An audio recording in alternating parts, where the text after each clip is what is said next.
Hello বন্ধুরা, কেমন আছো তোমরা?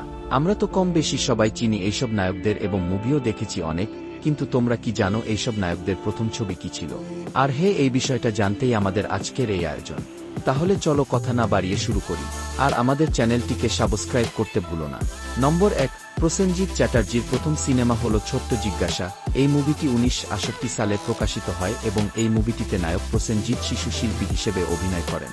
নম্বর 2, আপনার এবং আমার সবার প্রিয় নায়ক জিৎ এর প্রথম মুভিটি হল চান্দু, যা 2001 সালে প্রকাশিত হয়। নম্বর 3, নায়ক দেবের প্রথম সিনেমা আই লাভ ইউ, যা প্রকাশিত হয় 2007 সালে। এখান নায়ক দেবের যাত্রা শুরু হয়।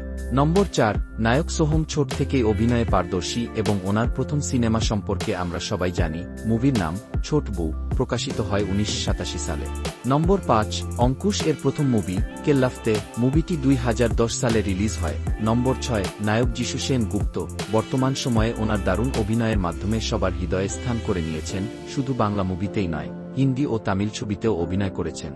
ওনার প্রথম মুভিটি ছিল প্রিয়জন। নম্বর 7, একে আছেন জানতে আমাদের চ্যানেলটিকে প্লিজ সাবস্ক্রাইব করুন। আমাদের আজকের আয়োজনের সর্বশেষ নায়ক আবির চ্যাটার্জি। নামটা অপরিচিত লাগলেও উনি কিন্তু আমাদের দারুণ সব মুভি দিয়েছেন। ওনার প্রথম মুভিটি হল ক্রস কানেকশন, প্রকাশের সাল 2009 সাল। যাবার আগে একটা কথা বলি, কলকাতা বিভিন্ন নায়ক নায়িকার দারুণ সব মুভিগুলো কি জানতে হলে আমাদের চ্যানেলটিকে সাবস্ক্রাইব করুন।